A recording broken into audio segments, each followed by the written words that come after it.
Hello friends, good morning. कैसे हो? I hope कि आप लोग अच्छे ही होंगे। सो फ्रेंड्स, आज की इस वीडियो में हम लोग सॉल्व करेंगे जीके जीएस का प्रैक्टिस सेट। पूरे 50 प्रश्नों को हम लोग इस वीडियो में सॉल्व करेंगे। ये प्रैक्टिस सेट का 138वां वीडियो है। अगर आप लोग बीएड एंट्रेंस एग्जाम का प्रीवियस पेपर्स नहीं देखे हैं या जीके के मेरी टॉपिक वाइज वाली क्लास नहीं देखे हैं तो आप लोग प्ले लिस्ट में जाके देख सकते हैं। वहाँ पे आपको सारी वीडियोज मिल जाएंगी एंड छोटे छोटे टेस्ट की वीडियोज भी आपको वहां पे मिल जाएंगी। तो फटाफट पेन कॉपी लेके रेडी होइए। पूरे 50 प्रश्नों को सॉल्व करते हैं। आज के प्रैक्टिस सेट में जितने भी क्वेश्चंस लगाए गए हैं सारे सिलेक्टेड क्वेश्चंस लगाए गए हैं जो एग्जाम में बार बार रिपीट होते रहते हैं। तो चलिए स्टार्ट करते हैं। सबसे पहला क्वेश्चन आपकी स्क्रीन पे यहाँ पे देख सकते हैं। Gate of India, gate of India जो है कहाँ पे है ये आपको बताना है। दिल्ली, चेन्नई, कोलकाता, मुंबई। 4 ऑप्शन दिए गए हैं आपके सामने। जो भी इस क्वेश्चन का राइट आंसर आप लोग कमेंट बॉक्स में अपना राइट आंसर बताने का प्रयास करें। लास्ट में आप लोग अपना स्कोर जरूर बताया करें ताकि मैं जान सकूं किनका क्या स्कोर अभी जा रहा है। तो ये सिंपल सा क्वेश्चन है, ये मोस्टली सभी लोगों का क्वेश्चन सही हुआ होगा। तो गेट ऑफ इंडिया कहाँ पे है? ये है मुंबई में। ऑप्शन आपका जो है डी करेक्ट होगा इस क्वेश्चन का right answer. Next question, Bharat में निम्नलिखित में से कौन सा बीमा कारोबार को नियंत्रित करता है? कौन सा बीमा कारोबार को नियंत्रित करता है? आईडीबीआई जो है कारोबार को नियंत्रित करता है। ऑप्शन बी करेक्ट होगा इस क्वेश्चन का राइट आंसर। ठीक है, बीमा कारोबार को जो है नियंत्रित करता है आईडीबीआई। ठीक है, ऑप्शन बी करेक्ट होगा इस क्वेश्चन का राइट आंसर। अब यहां पे बात हो रही है आईडीबीआई, आईडीबीआई। तो हम थोड़ा सा आईडीबीआई के बारे में जान लेते हैं। ये एक बैंक है। सबसे पहले आईडीबीआई का फुल फॉर्म आपको बताना चाहिए। तो इसका फुल फॉर्म होता है industrial development bank of India. ठीक है, इसका फुल फॉर्म हो गया। इसकी स्थापना कब हुई थी? तो इसकी स्थापना हुई थी 1964 में। इसका हेडक्वार्टर कहाँ पे है? तो इसका हेडक्वार्टर है मुंबई में। कहाँ पे है? मुंबई में। यहाँ पे ऑप्शन में आरबीआई दिया गया है। आरबीआई की स्थापना कब हुई थी? 1935 में। आरबीआई का राष्ट्रीयकरण कब हुआ था? आरबीआई का राष्ट्रीयकरण हुआ था आपका 1949 में। ठीक है, आरबीआई का हेडक्वार्टर कहाँ पे है? मुंबई में। आरबीआई की फर्स्ट गवर्नर कौन थे? Sir Osborne Smith. और प्रेजेंट टाइम पे आरबीआई के गवर्नर कौन है? शक्तिकांत दास। ठीक है, अब यहाँ पे ऑप्शन में जो है सेबी दिया गया है। तो थोड़ा सा हम सेबी के बारे में जान लेते हैं। सेबी से क्या क्या क्वेश्चंस पूछा जाता है। सबसे पहले आपको सेबी का फुल फॉर्म पता होना चाहिए। सेबी का फुल फॉर्म आपको पता होना चाहिए। अक्सर एग्जाम में सेबी का फुल फॉर्म पूछा जाता है। तो सेबी का फुल फॉर्म होता है securities and exchange board of India. क्या होता है? Securities and exchange board of India. SEBI की स्थापना कब हुई थी? तो सेबी की स्थापना हुई थी 1988 में। और सेबी का मुख्यालय कहाँ पे है? मुंबई में। ठीक है, तो ये चीजें आपको याद रखनी है। लोकसभा अध्यक्ष अपना त्यागपत्र किसे संबोधित करते हुए देते हैं? मोस्ट इंपॉर्टेंट क्वेश्चन है। और मैं आपको बता दूं, अगर आपको 2021 में बीएड का एंट्रेंस एग्जाम देना है तो आप लोग इस चैनल से जुड़ जाइए। चैनल को सब्सक्राइब करके बगल में बेल आइकन को ऑल पे प्रेस कर लीजिएगा। इस चैनल के माध्यम से आपको निश्चित ही मदद मिलेगी। जो भी बीएड की अपडेट है वो अपडेट आपको इस चैनल के माध्यम से सबसे पहले देखने को मिलेगी। तो लोकसभा के जो अध्यक्ष होते हैं वो अपना त्याग पत्र किसे संबोधित करते हुए देते हैं? ये देते हैं लोकसभा के उपाध्यक्ष को। ऑप्शन आपका सी करेक्ट होगा इस क्वेश्चन का राइट आंसर। प्रेजेंट टाइम पे लोकसभा के अध्यक्ष कौन है? ओम बिरला। ठीक है, ये भी आपको याद रखना है। ठीक है, अगला प्रश्न, भारतीय राष्ट्रीय कांग्रेस के प्रथम सत्र की अध्यक्षता किसने की थी? बहुत इंपॉर्टेंट क्वेश्चन है। जब भी आप लोग मेरी कोई भी वीडियोस देखा करें तो आप लोग अपने पास पेन कॉपी जरूर रखा करें। जिन क्वेश्चंस में इंपॉर्टेंट लिख दूं तो उन क्वेश्चंस को आप लोग जरूर से जरूर नोट कर लिया करें ताकि एग्जाम आने से पहले आप लोग उसे रिवीजन कर सकें।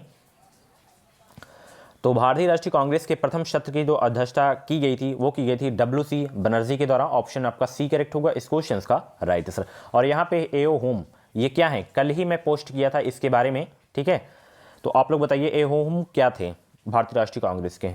ठीक है, और यहाँ पे बदरुद्दीन तैयब ये भारतीय राष्ट्रीय कांग्रेस के प्रथम मुस्लिम अध्यक्ष थे। ठीक है, प्रथम मुस्लिम अध्यक्ष थे। अगर प्रथम अंग्रेज अध्यक्ष पूछा जाए भारतीय राष्ट्रीय कांग्रेस के तो जॉर्ज यूल थे। कौन थे? जॉर्ज यूल थे। मैं आपको बता ही दे रहा हूँ यहाँ पे एओ होम जो है भारतीय राष्ट्रीय कांग्रेस की स्थापना की गई थी एओ होम के द्वारा। ठीक है, अगला प्रश्न, निम्नलिखित में से किस लेखक ने अकबर के दीन ए इलाही को उनकी मूर्खता का ना कि बुद्धिमत्ता का स्मारक कहा था? किसने कहा था? ज़्यादा समय चाहिए तो आप लोग आंसर को वीडियोस को जो है रोक भी सकते हैं। तो इसको जो कहे थे वो कहे थे विसेंट स्मिथ ने। ऑप्शन आपका बी करेक्ट होगा इस क्वेश्चन का राइट आंसर। और ये जो दीन इलाही है कब शुरू हुआ था? तो 1582 में शुरू हुआ था। अक्सर एग्जाम में पूछा जाता है, 1582 में अकबर के द्वारा शुरू हुआ था। ठीक है, अगला, निम्नलिखित में से भारत का कौन सा क्षेत्र पारिस्थितिकी अतिक्रियाशील स्थल हॉट स्पॉट माना जाता है? उस क्षेत्र का नाम बताएं। तो वो क्षेत्र है पश्चिमी घाट। ऑप्शन आपका सी करेक्ट होगा इस क्वेश्चन का राइट आंसर। ब्यूफर्ट स्केल से क्या मापा जाता है? ब्यूफर्ट स्केल से क्या मापा जाता है? तो हवा की गति है जो है मापी जाती है ब्यूफर्ट स्केल से। ऑप्शन आपका सी करेक्ट होगा इस क्वेश्चन का राइट आंसर। भूकंप की तीव्रता रिएक्टर स्केल से मापी जाती है। ठीक है, ये भी आपको पता होना चाहिए। कचरा प्रबंधन की उस प्रणाली को क्या कहते हैं जिसमें संद्रित समुच्चय से प्रदूषकों को हटाने या निष्प्रभावी करने के लिए सूक्ष्म जीवों का प्रयोग किया जाता है? थोड़ा क्वालिटी अगर कम हो तो आप लोग अपना रेवोल्यूशन थोड़ा बढ़ा दीजिए। 360 पे आप लोग देखा करें तो क्वालिटी थोड़ा अच्छी आएगी।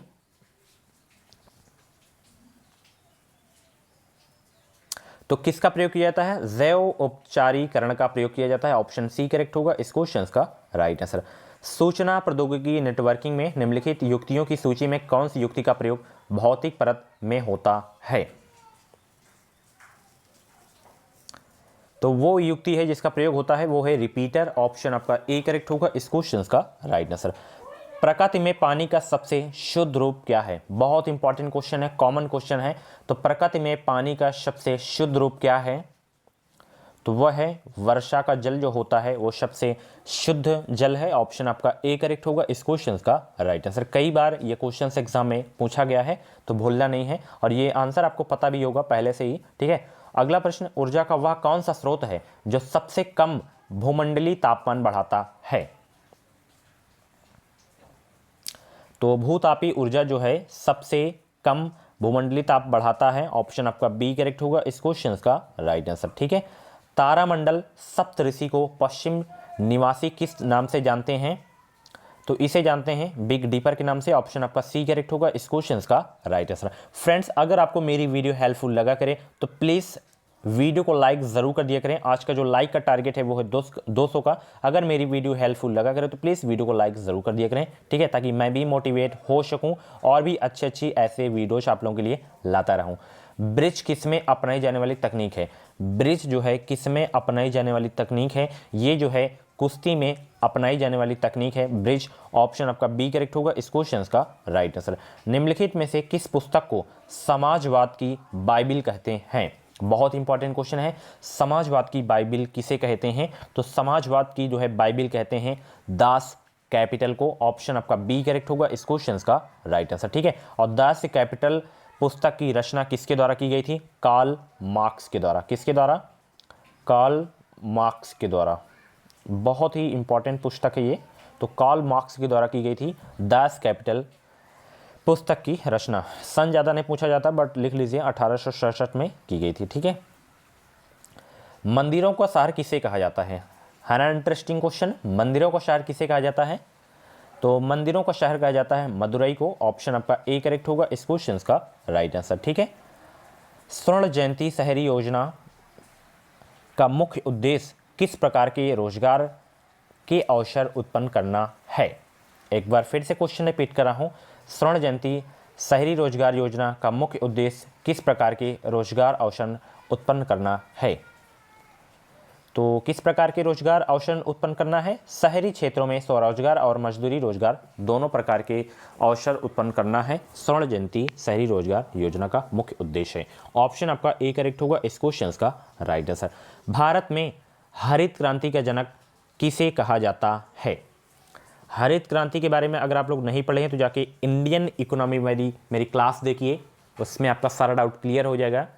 टॉपिक वाइज वाली क्लास आप लोग जरूर देखा करें, बहुत इंपॉर्टेंट क्लास है वो आपके लिए। तो भारत में हरित क्रांति का जनक किसे कहा जाता है? फटाफट कमेंट बॉक्स में बताएं।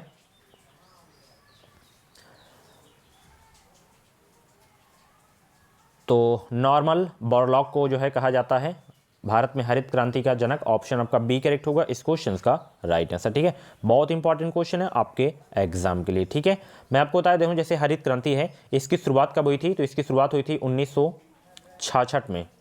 ठीक है, 1966-67 ऐसे दिए रह गए, तो 1966 आपको याद रखना है। ठीक है, देखिए यहाँ पे आप लोग कंफ्यूज भी होंगे, जैसे हरित क्रांति, हरित क्रांति जो है प्रारंभ करने का श्रेय जो है किसको जाता है, नॉर्मन बोरलॉग को जाता है, बट भारत में एमएस स्वामीनाथन को इसका जनक माना जाता है हरित क्रांति का, ये भी आपको याद रखना है। ठीक है, कंफ्यूज नहीं होना है, अगर नॉर्मन बोरलॉग ना रहे तो आपको एमएस स्वामीनाथन लगाना है। ठीक है, और श्वेत क्रांति के जनक तो आप लोग जानते ही हैं, डॉक्टर वर्गीज कुरियन। ठीक है, रेडियो की ट्यूनिंग के लिए प्रयुक्त घटक मूलतः डॉट डॉट एक होता है, क्या होता है, तो ये एक होता है संगणक। ऑप्शन आपका बी करेक्ट होगा इस क्वेश्चन का राइट आंसर। निम्नलिखित में से कौन दाता परमाणु नहीं है, कौन जो है दाता परमाणु नहीं है। और मैं आपको बता दूं, अगर आपको बीएड से संबंधित कुछ डाउट है तो आप लोग कमेंट बॉक्स में अपनी क्वेरी कर सकते हैं। निम्नलिखित में से कौन दाता परमाणु नहीं है, तो इसमें दाता परमाणु आपका नहीं है एल्युमिनियम। ऑप्शन आपका डी करेक्ट होगा इस क्वेश्चन का राइट आंसर। ठीक है, नेक्स्ट क्वेश्चन, सुभाष चंद्र बोस ने निम्नलिखित में से किस पार्टी की स्थापना की थी। बहुत इंपॉर्टेंट क्वेश्चन, इसमें इंपॉर्टेंट लिख लीजिएगा। तो सुभाष चंद्र बोस जी ने किस पार्टी की स्थापना की थी, तो ये जो है फॉरवर्ड ब्लॉक की स्थापना की थी, फॉरवर्ड ब्लॉक पार्टी की स्थापना की गई थी सुभाष चंद्र बोस के द्वारा। ऑप्शन आपका बी करेक्ट होगा इस क्वेश्चन का राइट आंसर, डी वाला। ठीक है, ठीक है, कब की गई थी, 1939 में, यह भी आपको याद रखना है। अगला प्रश्न, 0 डिग्री के किसके बराबर है। के का मतलब केल्विन हो गया, तो ये बराबर है -273 डिग्री सेल्सियस के बराबर है। ऑप्शन आपका बी करेक्ट होगा इस क्वेश्चन का राइट आंसर। प्रकाश संश्लेषण के दौरान उन्मुक्त ऑक्सीजन कहां से आती है। प्रकाश संश्लेषण के दौरान उन्मुक्त ऑक्सीजन कहां से आती है, तो ये उन्मुक्त ऑक्सीजन आती है पानी से। ऑप्शन ए करेक्ट होगा इस क्वेश्चन का राइट आंसर। अगला प्रश्न यहां पे देख सकते हैं, भारत में 1936 में स्थापित प्रथम राष्ट्रीय उद्यान का क्या नाम रखा गया है, तो वो है हैली राष्ट्रीय उद्यान। ऑप्शन आपका सी करेक्ट होगा इस क्वेश्चन का राइट आंसर। ठीक है, बहुत इंपॉर्टेंट क्वेश्चन है। अब इसे जो है किस नाम से जाना जाता है हैली राष्ट्रीय उद्यान को, जिम कॉर्बेट, जिम कॉर्बेट। और ये जो है जियोग्राफी की क्लास में मैं सारे के सारे क्वेश्चंस करवाया हूँ राष्ट्रीय उद्यान के बारे में। जिम कॉर्बेट राष्ट्रीय उद्यान कहाँ पे है, उत्तराखंड में है। कहाँ पे है, उत्तराखंड में। ठीक है, सबसे पुराना है। कृष्ण का वासुदेव नाम किस युग में प्रचलित है, कृष्ण का वासुदेव नाम किस युग में प्रचलित हुआ, तो इनका जो है किस युग में प्रचलित हुआ था नाम, पाणिनि युग में। ऑप्शन आपका बी करेक्ट होगा इस क्वेश्चन का राइट आंसर। सिखों का अंतिम गुरु निम्न में से कौन था, सिखों का अंतिम गुरु निम्न में से कौन थे, तो वो थे गुरु गोविंद सिंह। ऑप्शन आपका सी करेक्ट होगा इस क्वेश्चन का राइट आंसर। बहुत इंपॉर्टेंट क्वेश्चन है आपके एग्जाम के लिए। ठीक है, और गुरु गोविंद सिंह जो हैं खालसा पंथ की स्थापना भी की थी, तो यह भी आपको याद रखना है। ठीक है, किस दर पर भारतीय रिजर्व बैंक वाणिज्य बैंकों से धन उधार लेता है,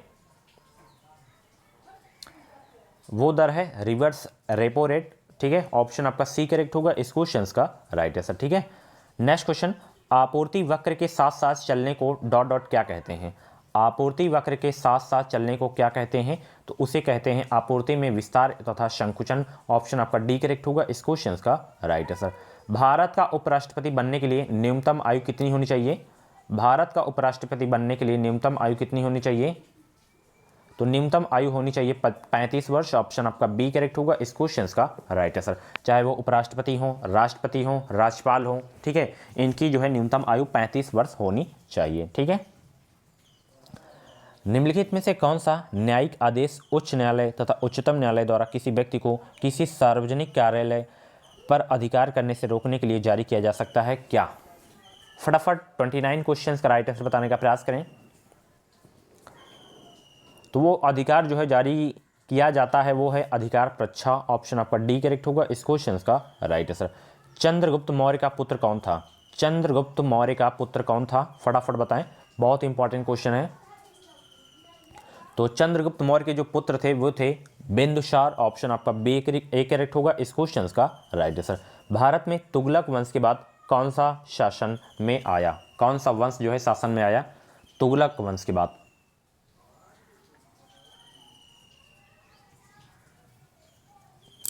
तो वो आया था सैयद वंश, ऑप्शन आपका डी करेक्ट होगा इस क्वेश्चन का राइट आंसर। यहाँ पे तुगलक वंश की बात हो रही है एंड यहाँ पे सैयद वंश की बात हो रही है, खिलजी वंश दिया है, मुगल वंश है, गुप्त वंश। अगर आप लोग इन वंशों के बारे में नहीं पढ़े हैं तो आप लोग मेरी हिस्ट्री क्लास जाके देखें, इन सभी वंशों के बारे में मैं अच्छे से समझाया हूँ कि कैसे कैसे क्वेश्चंस पूछे जाते हैं एग्जाम में, ठीक है। और ये सभी वंश जो हैं इंपॉर्टेंट है, किसी न किसी वंश से हर बार परीक्षा में एक प्रश्न जरूर पूछा जाता है, या तो उनके संस्थापक पूछ लिए जाते हैं या तो लास्ट शासक पूछ लिए जाते हैं। तो ये क्लास आप लोग जाके देखिए, बहुत इंपॉर्टेंट क्वेश्चन है, ठीक है। तो इसमें मैं बता दिया हूँ ना, सैयद वंश आया था, ठीक है, तुगलक वंश के बाद। किस ग्रह को बौना ग्रह माना जाता है? किस ग्रह को बौना ग्रह के नाम से जाना जाता है? तो प्लूटो ग्रह को जो है बौना ग्रह के नाम से जाना जाता है, ऑप्शन आपका सी करेक्ट होगा इस क्वेश्चन का राइट आंसर। अभी यहाँ पे ग्रह की बात हो रही है, अगर ग्रहों के बारे में भी अगर आप लोग नहीं पढ़े हैं तो जाके जियोग्राफी की क्लास देख लीजिए। बलुआ पत्थर किस प्रकार की चट्टान है? बलुआ पत्थर किस प्रकार की चट्टान है? जब तक आप लोग टॉपिक वाइज वाली क्लास नहीं देखेंगे तब तक आप लोग अच्छा खासा स्कोर नहीं कर सकते हैं। अगर उसे जो है अच्छे से तैयार कर लेते हैं तभी तो आपको जो है प्रैक्टिस सेट सॉल्व करने का कोई मतलब निकलेगा। जब आप लोग कुछ पढ़े ही नहीं है तो प्रैक्टिस सेट सॉल्व करने का कोई मतलब नहीं है, हवा हवाई आपको लगेगा। तो मेरी यही सलाह है कि आप लोग जाके पहले टॉपिक वाइज वाली क्लास देखें, पूरी क्लास को देखिए, नोट्स बनाइए, उसे रिवीजन करिए, बिल्कुल अच्छे से याद कर लीजिए, फिर आप लोग प्रैक्टिस सेट दिया करें, तब आपके कुछ समझ में आएगा, तब कुछ फायदा भी होगा। तो बलुआ पत्थर जो है किस प्रकार की चट्टान है? तो ये है औषधि चट्टान, ऑप्शन आपका डी करेक्ट होगा इस क्वेश्चन का राइट आंसर। अगला प्रश्न आपकी स्क्रीन पे है, गेहूं एक है, गेहूं एक क्या है ये आपको बताना है, फटाफट बताएं। गेहूं है एक क्या है? तो गेहूं एक जो है औषधि है, क्या है? औषधि है, ऑप्शन आपका बी करेक्ट होगा इस क्वेश्चन का राइट आंसर। नेक्स्ट क्वेश्चन, सांप, कछुआ, छिपकली तथा मगरमच्छ जंतुओं की किस श्रेणी में आते हैं? बहुत इंपॉर्टेंट क्वेश्चन है, किस श्रेणी में आते हैं? तो ये आते हैं सरीसृप में, ऑप्शन आपका सी करेक्ट होगा इस क्वेश्चन का राइट आंसर है ना। इंपॉर्टेंट क्वेश्चन है, बहुत इंपॉर्टेंट क्वेश्चन है, ठीक है। जो अपने जो है सीने के बल जो है रगड़ के चलते हैं तो वो सरीसृप के अंतर्गत आते हैं, ये आपको याद रखना। रेंग के जो चलते हैं वो सरीसृप के अंतर्गत आते हैं, ठीक है। मृदा में जल तनाव मापने के लिए प्रयोग किए जाने वाले यंत्र को क्या कहा जाता है? तो उसे क्या कहा जाता है? तनाव मापी कहा जाता है, ऑप्शन आपका डी करेक्ट होगा इस क्वेश्चन का राइट आंसर। नेक्स्ट क्वेश्चन, बल का एसआई मात्रक क्या है? बल का एसआई मात्रक क्या है ये आपको बताना है। तो बल का एसआई मात्रक है न्यूटन, ऑप्शन सी करेक्ट होगा इस क्वेश्चन का राइट आंसर। निम्नलिखित में से कौन सा एक बुरा उष्मा परिचालक है? बुरा उष्मा परिचालक कौन सा है? तो वो है सीसा, ऑप्शन सी करेक्ट होगा इस क्वेश्चन का राइट आंसर, ठीक है।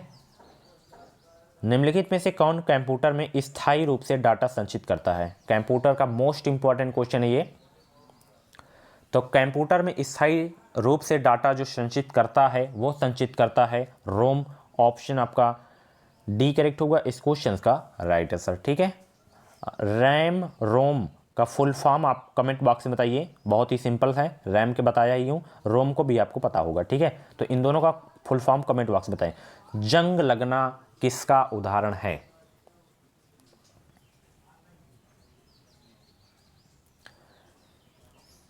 ये जो है किसका है जंग लगना?